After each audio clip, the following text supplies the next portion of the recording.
Foodies the દેવ્યાનીઝ કિચનમાં તમારું સ્વાગત છે। આજે આપણે શિયાળામાં બધાના ઘરે બનતો ખજૂર પાક બનાવવાના છીએ। ખજૂર પાક બે પ્રકારનો બને છે, બિસ્કિટવાળો ખજૂર પાક અને માવાવાળો ખજૂર પાક। આજે આપણે માવાવાળો ખજૂર પાક બનાવવાના છીએ।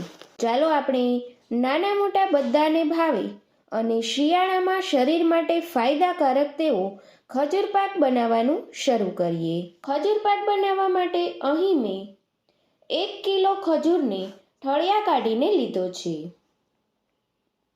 હવે આ ખજૂરને એક મોટા લોયામાં લઈ તેમાં 4 થી 5 ચમચી ઘી નાખી તેને ગેસની મીડિયમ આંચ ઉપર શેકવાનો છે। આ રીતે તાવેથાની મદદથી ચલાવતા રહી ખજૂર સરસ મેલ્ટ થઈ જાય ત્યાં સુધી શેકવાનો છે।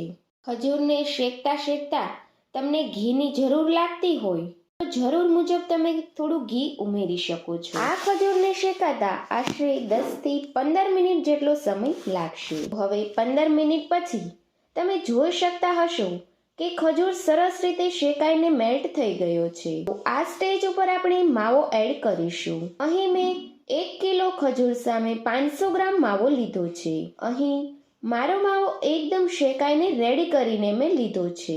જો તમે બહારથી માવો લાવો છો તો તેને તમારે પહેલાં થોડો શેકી લેવાનો, અને જો શેકવો ના હોય તો ખજૂરને શેકાવાની થોડી વાર હોય ત્યારે જ તમારે માવો ઉમેરી દેવાનો, જેથી ખજૂરની સાથે સાથે માવો પણ શેકાઈ જાય। હવે આ રીતે બધો માવો ઉમેરી તેને ખજૂર સાથે મિક્સ કરી તેમાં આપણે કાજુ બદામની કતરત અને ખમણેલું ટોપરું ઉમેરી સરસ રીતે બધું જ મિક્સ કરી દેવાનું। ડ્રાય ફ્રૂટ્સ તમે તમારી પસંદ પ્રમાણે વધુ ઓછું કરી શકો છો। તો તમે જોઈ શકતા હશો કે બધું જ સરસ રીતે મિક્સ થઈ ગયું છે।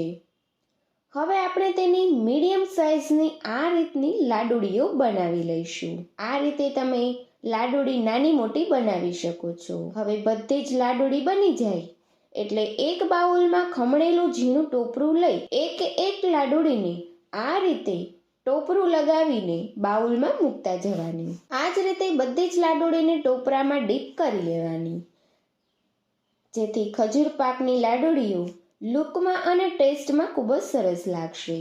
તો જેને બનાવવામાં એકદમ ઇઝી અને ખાવામાં એટલો જ ટેસ્ટી આપણો ખજૂર પાક। તો ફ્રેન્ડ્સ, તમે પણ આ શિયાળાની ઋતુમાં આ રીતે ખજૂર પાક એકવાર જરૂર બનાવજો। ઘરના નાના મોટા બધા જ સભ્યોને ખૂબ જ ભાવશે। જો તમને મારી આ ખજૂર પાકની રેસીપી પસંદ આવી હોય અને આવી નવી નવી રેસીપી જોવી હોય તો મારી ચેનલને લાઈક કરજો, શેર કરજો અને સબસ્ક્રાઈબ કરવાનું ભૂલતા નહીં। Thanks for watching.